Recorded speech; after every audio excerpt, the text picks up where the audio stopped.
नमस्कार स्वामी भक्तांनो, आज आपण स्वामींचे नवीन शक्तिशाली मंत्र पाहणार आहोत।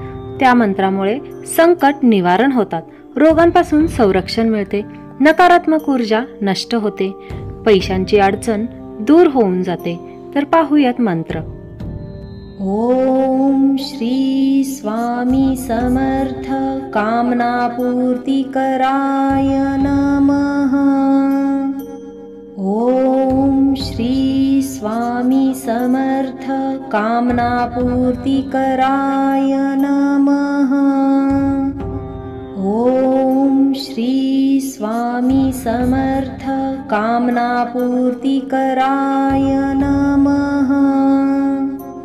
ओम श्री स्वामी समर्थ कामनापूर्ती कराय नमः। ओम श्री स्वामी समर्थ कामनापूर्ती कराय नमः। ओम श्री स्वामी समर्थ कामनापूर्ती कराय नमः। ओम श्री स्वामी समर्थ कामनापूर्ती कराय नमः। ओम श्री स्वामी समर्थ कामनापूर्ती कराय नमः। ओम श्री स्वामी समर्थ कामनापूर्ती कराय नमः। ओम श्री स्वामी समर्थ कामनापूर्ती कराय नमः। ओम श्री स्वामी समर्थ कामनापूर्ती कराय नमः। ओम श्री स्वामी समर्थ कामनापूर्ती कराय नमः।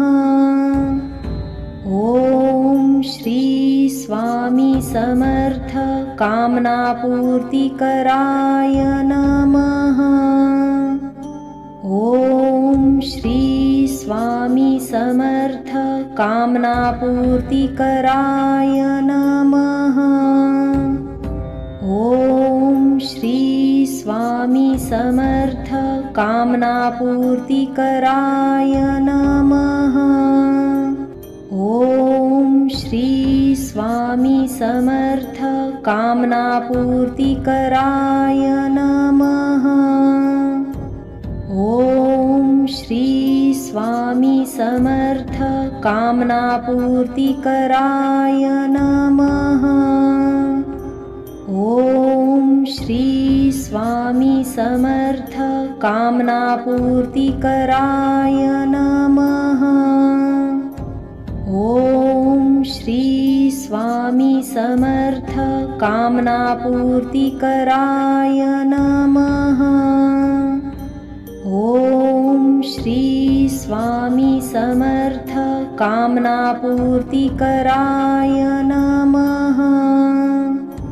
ओम श्री स्वामी समर्थ कामनापूर्ती कराय नमः। ओम श्री स्वामी समर्थ कामनापूर्ती कराय नमः। ओम श्री स्वामी समर्थ कामनापूर्ती कराय नमः। ओम श्री स्वामी समर्थ कामनापूर्ती कराय नमः। ओम श्री स्वामी समर्थ कामनापूर्ती कराय नमः। ओम श्री स्वामी समर्थ कामनापूर्ती कराय नमः।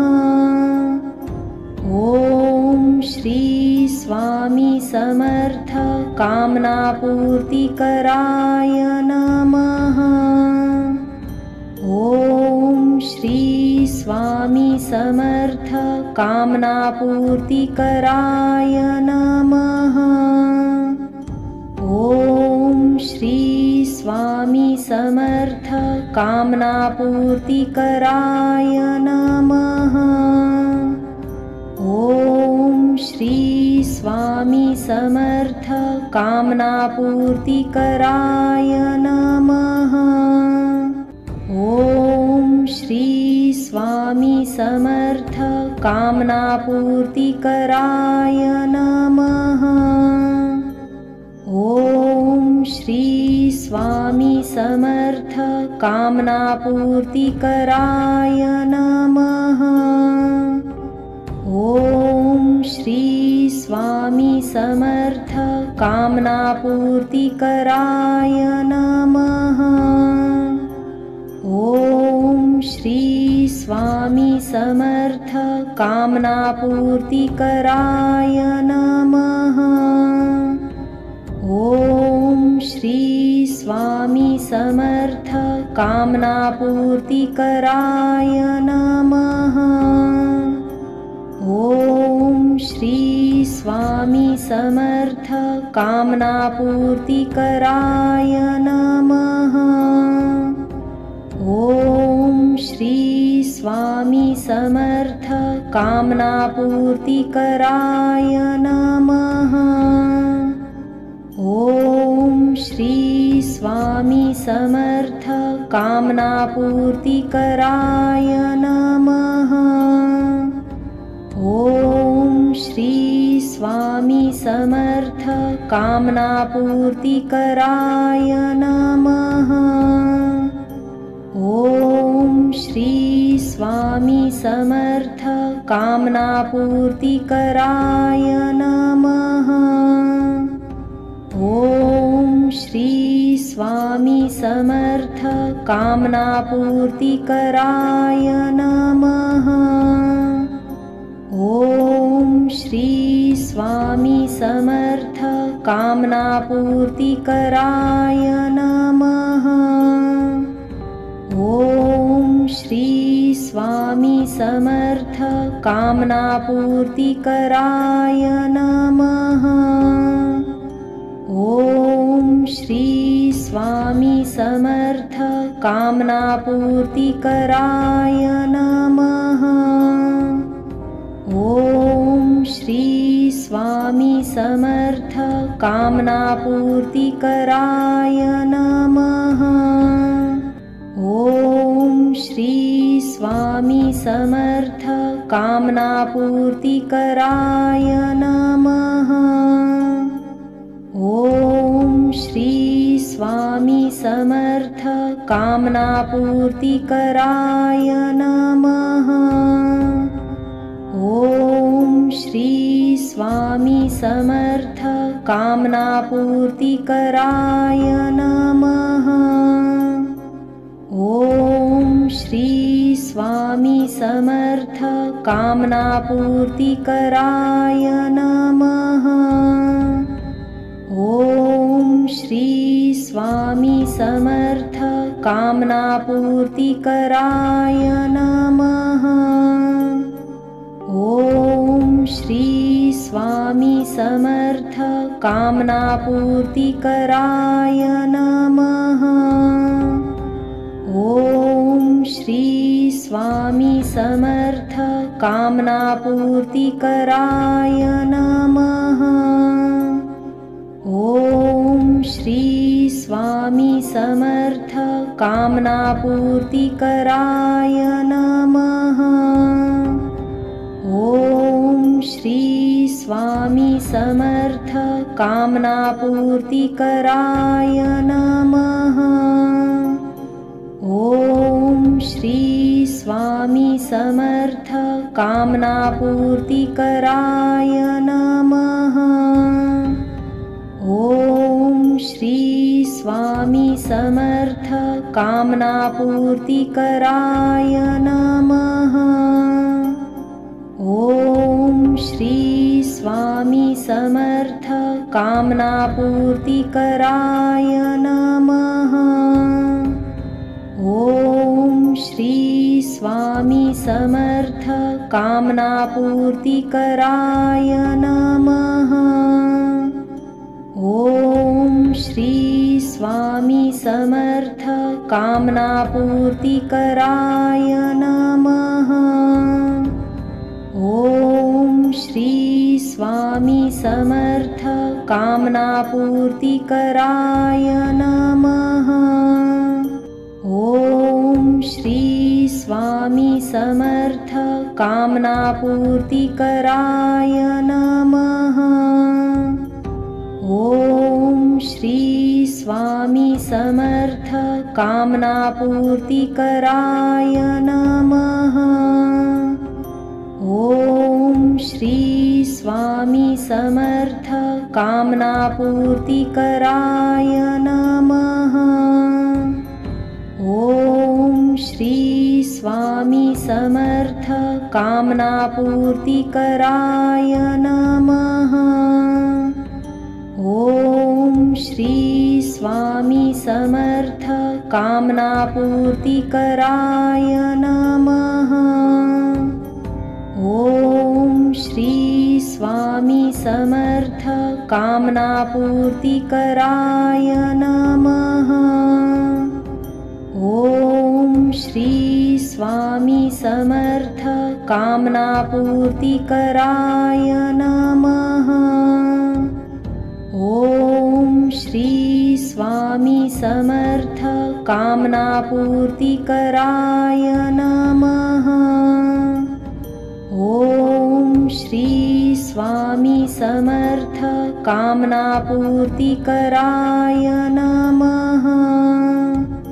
ॐ श्री स्वामी समर्थ कामनापूर्तिकराय नमः। ॐ श्री स्वामी समर्थ कामनापूर्तिकराय नमः। ॐ श्री स्वामी समर्थ कामनापूर्तिकराय नमः। ॐ श्री स्वामी समर्थ कामनापूर्तिकराय नमः। ॐ श्री स्वामी समर्थ कामनापूर्तिकराय नमः। ॐ श्री स्वामी समर्थ कामनापूर्तिकराय नमः। ॐ श्री स्वामी समर्थ कामनापूर्तिकराय नमः। ॐ श्री स्वामी समर्थ कामनापूर्तिकराय नमः। ॐ श्री स्वामी समर्थ कामनापूर्तिकराय नमः। ॐ श्री स्वामी समर्थ कामनापूर्तिकराय नमः।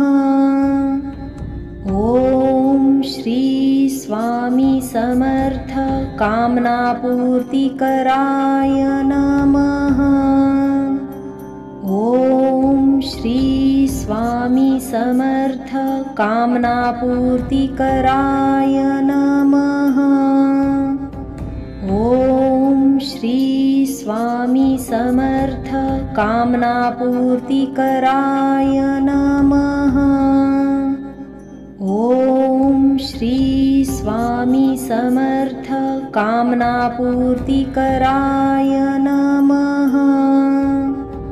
ॐ श्री स्वामी समर्थ कामनापूर्तिकराय नमः।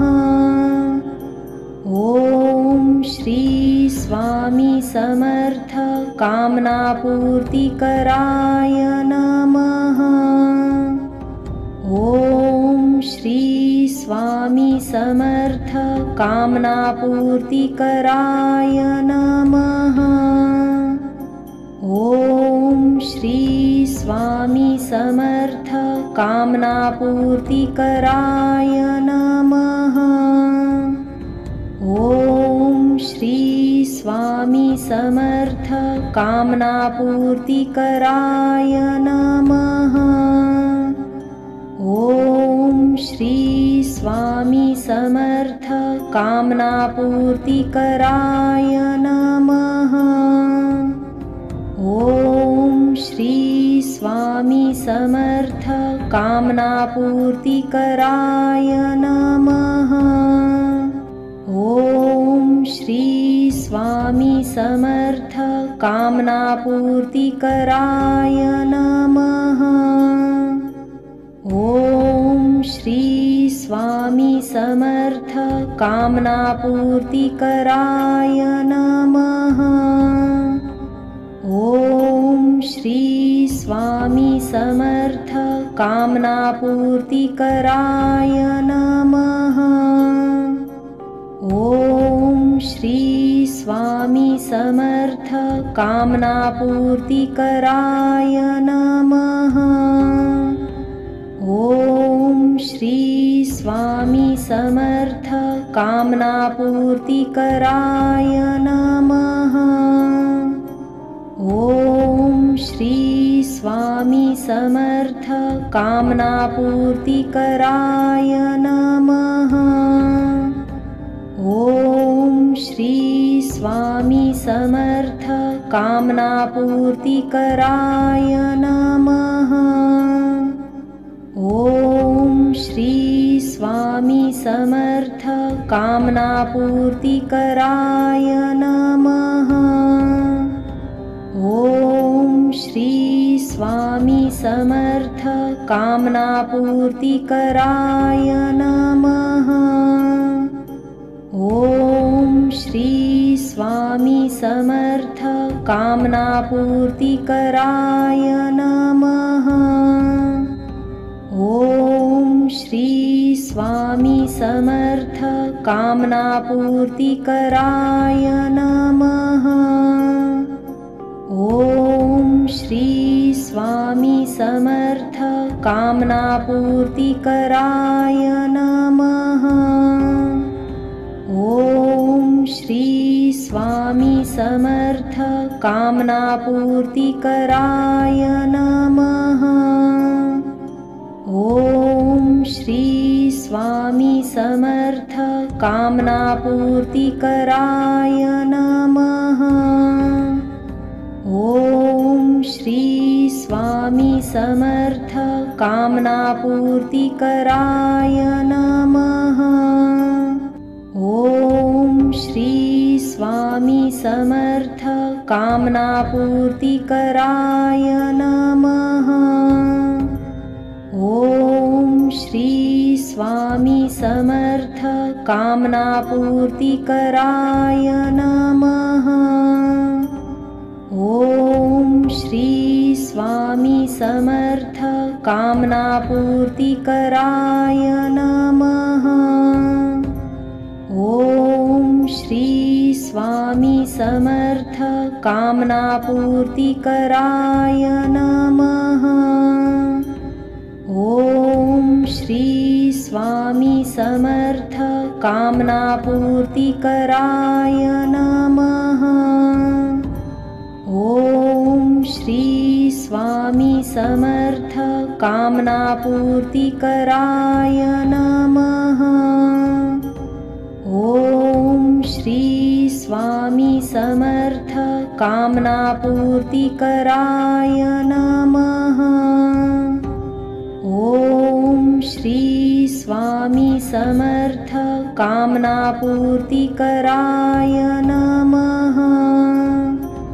ॐ श्री स्वामी समर्थ कामनापूर्तिकराय नमः।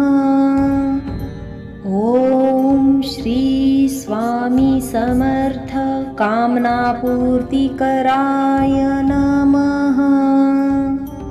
ॐ श्री स्वामी समर्थ कामनापूर्तिकराय नमः। ॐ श्री स्वामी समर्थ कामनापूर्तिकराय नमः। ॐ श्री स्वामी समर्थ कामनापूर्तिकराय नमः। ॐ श्री स्वामी समर्थ कामनापूर्तिकराय नमः। ॐ श्री स्वामी समर्थ कामनापूर्तिकराय नमः।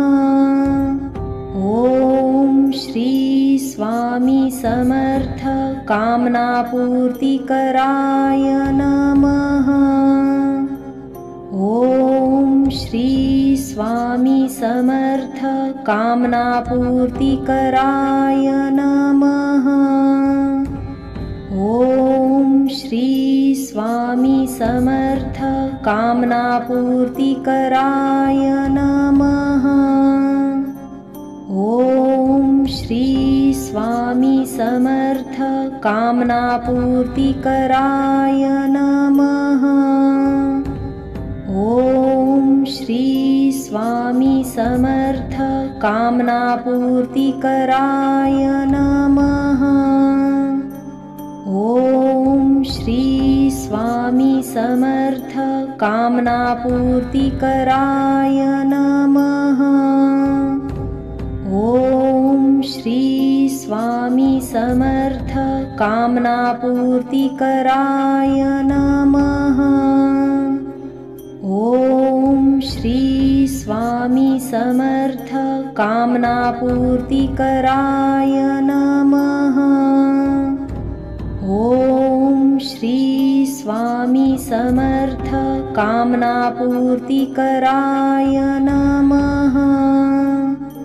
ॐ श्री स्वामी समर्थ कामनापूर्तिकराय नमः। ॐ श्री स्वामी समर्थ कामनापूर्तिकराय नमः।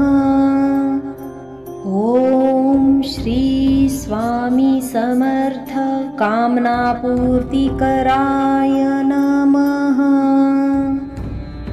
ॐ श्री स्वामी समर्थ कामनापूर्तिकराय नमः। ॐ श्री स्वामी समर्थ कामनापूर्तिकराय नमः। ॐ श्री स्वामी समर्थ कामनापूर्तिकराय नमः। ॐ श्री स्वामी समर्थ कामनापूर्तिकराय नमः। ॐ श्री स्वामी समर्थ कामनापूर्तिकराय नमः।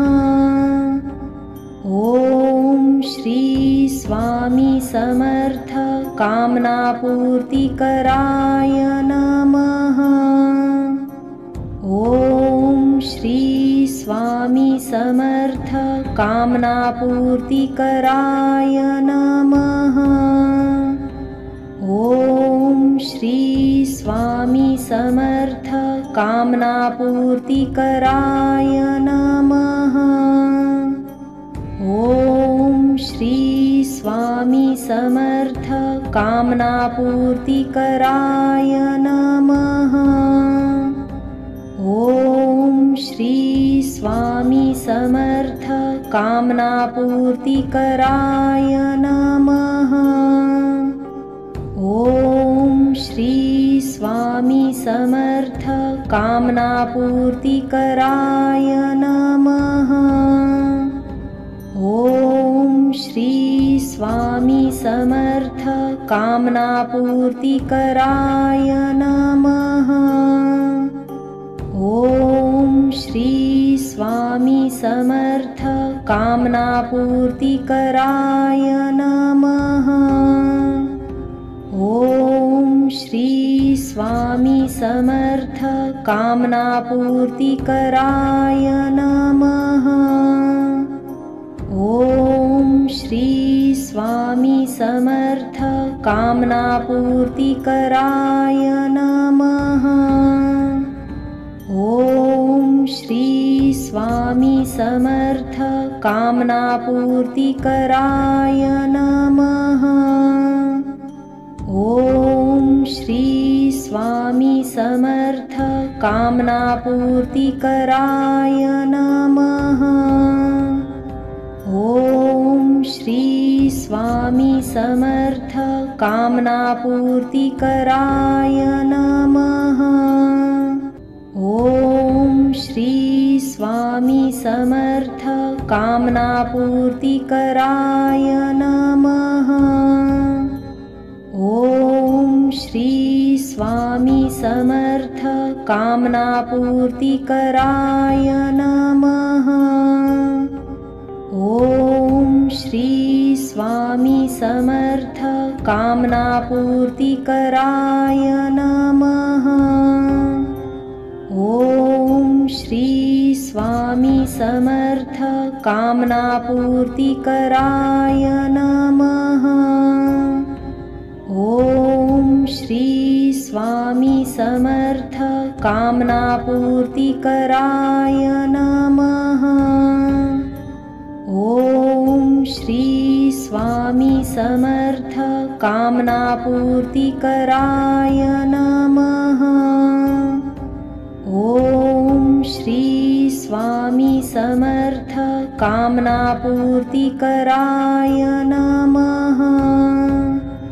ॐ श्री स्वामी समर्थ कामनापूर्तिकराय नमः।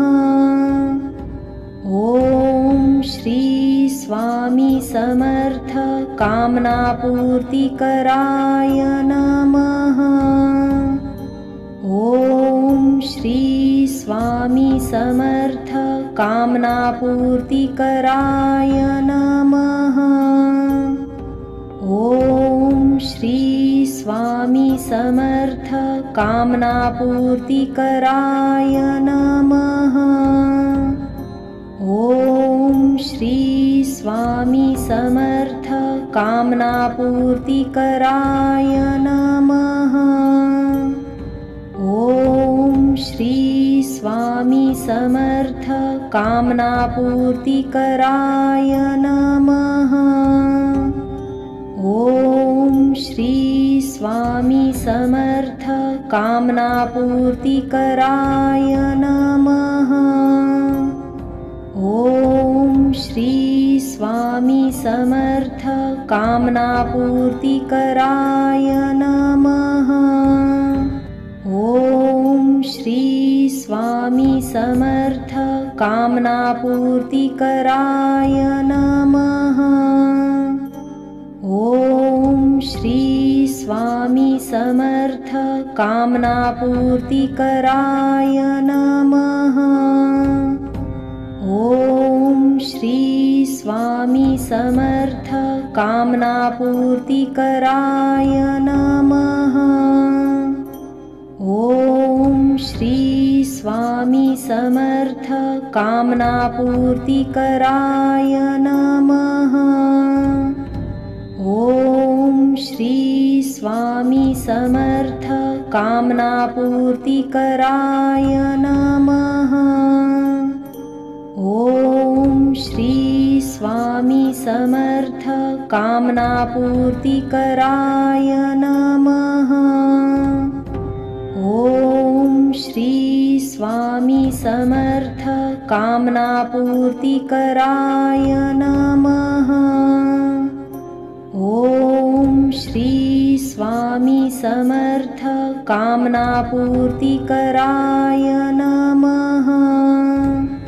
ॐ श्री स्वामी समर्थ कामनापूर्तिकराय नमः। ॐ श्री स्वामी समर्थ कामनापूर्तिकराय नमः।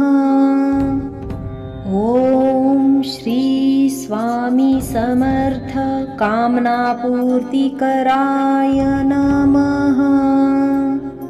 ॐ श्री स्वामी समर्थ कामनापूर्तिकराय नमः। ॐ श्री स्वामी समर्थ कामनापूर्तिकराय नमः। ओम श्री स्वामी समर्थ कामनापूर्तिकराय नमः।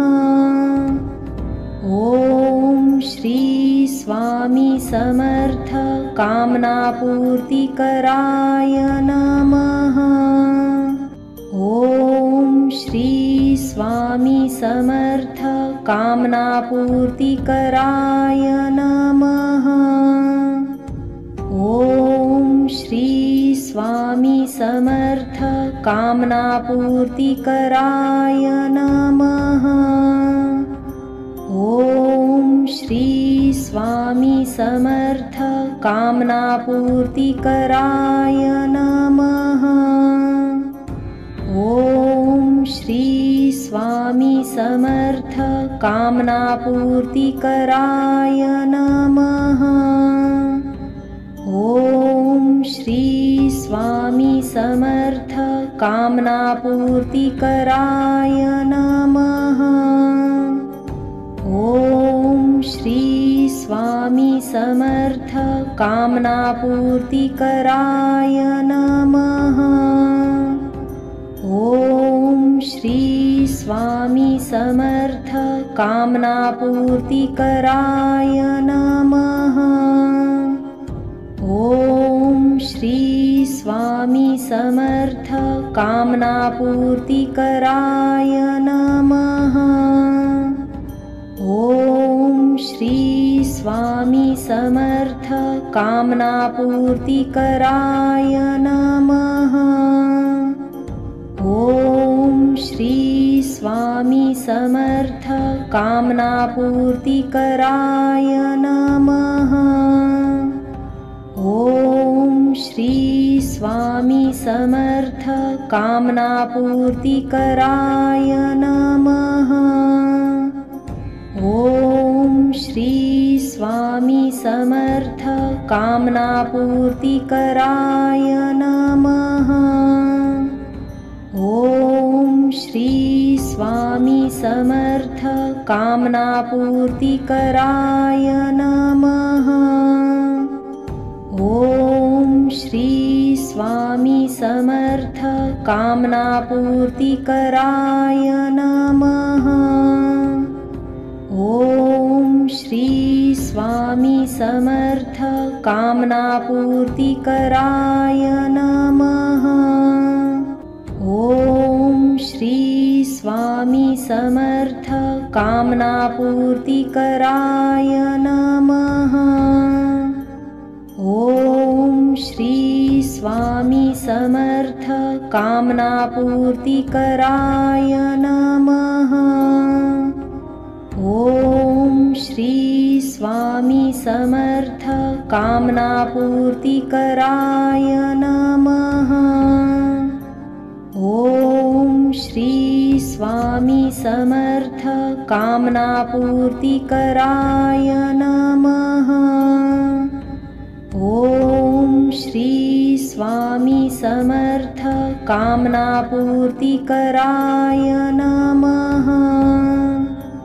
ओम श्री स्वामी समर्थ कामनापूर्तिकराय नमः। ओम श्री स्वामी समर्थ कामनापूर्तिकराय नमः।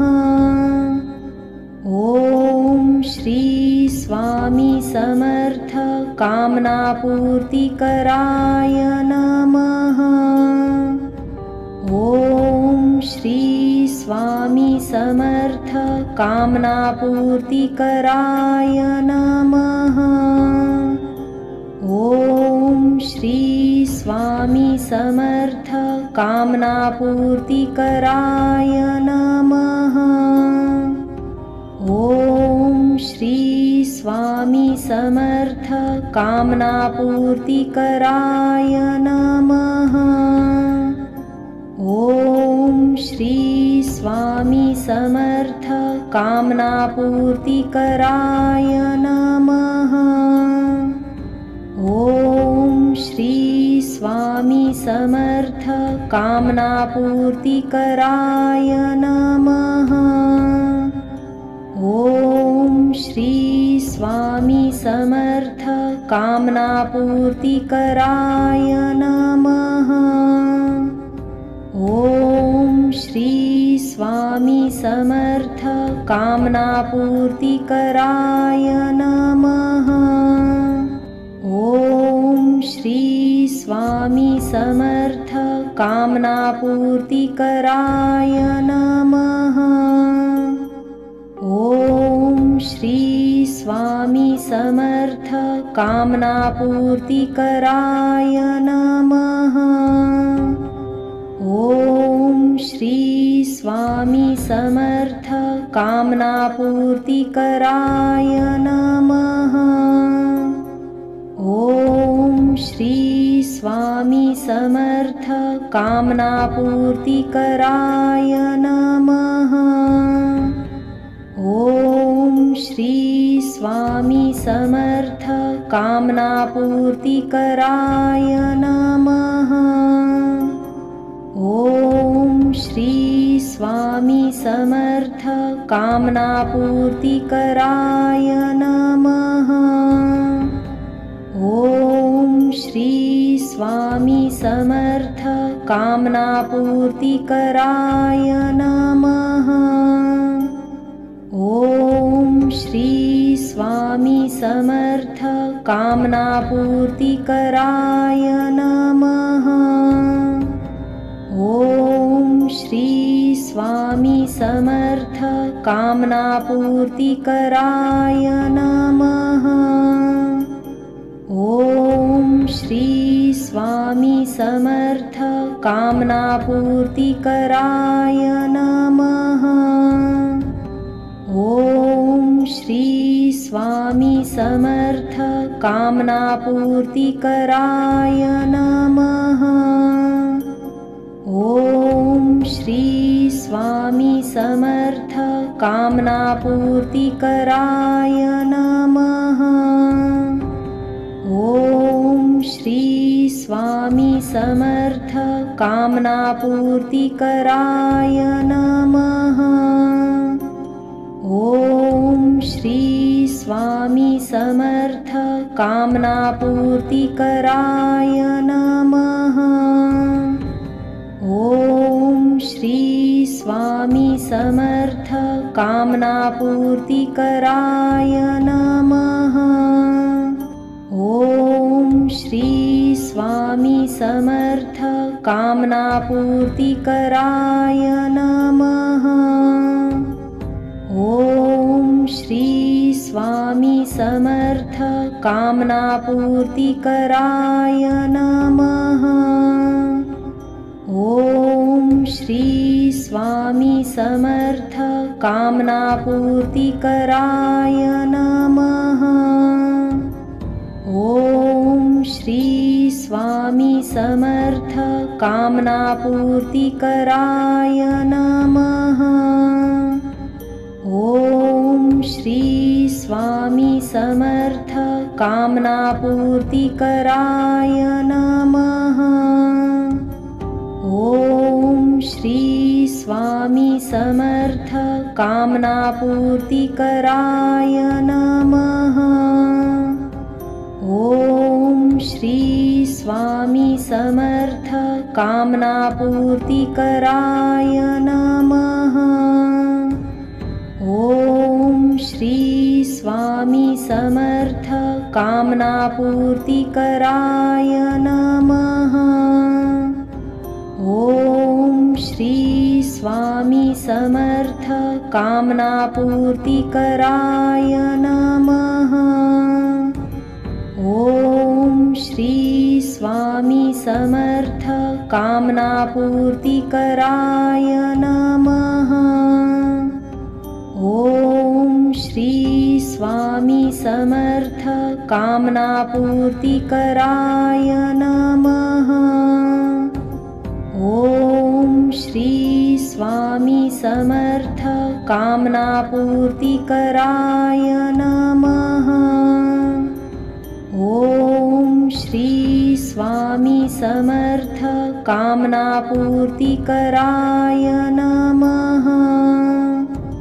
ओम श्री स्वामी समर्थ कामनापूर्तिकराय नमः। ओम श्री स्वामी समर्थ कामनापूर्तिकराय नमः। ओम श्री स्वामी समर्थ कामनापूर्तिकराय नमः। ओम श्री स्वामी समर्थ कामनापूर्तिकराय नमः। ओम श्री स्वामी समर्थ कामनापूर्तिकराय नमः। ओम श्री स्वामी समर्थ कामनापूर्तिकराय नमः। ओम श्री स्वामी समर्थ कामनापूर्तिकराय नमः। ओम श्री स्वामी समर्थ कामनापूर्तिकराय नमः। ओम श्री स्वामी समर्थ कामनापूर्तिकराय नमः। ओम श्री स्वामी समर्थ कामनापूर्तिकराय नमः। ओम श्री स्वामी समर्थ कामनापूर्तिकराय नमः। ओम श्री स्वामी समर्थ कामनापूर्तिकराय नमः। ओम श्री स्वामी समर्थ कामनापूर्तिकराय नमः। ओम श्री स्वामी समर्थ कामनापूर्तिकराय नमः। ओम श्री स्वामी समर्थ कामनापूर्तिकराय नमः। ओम श्री स्वामी समर्थ कामनापूर्तिकराय नमः। ओम श्री स्वामी समर्थ कामनापूर्तिकराय नमः।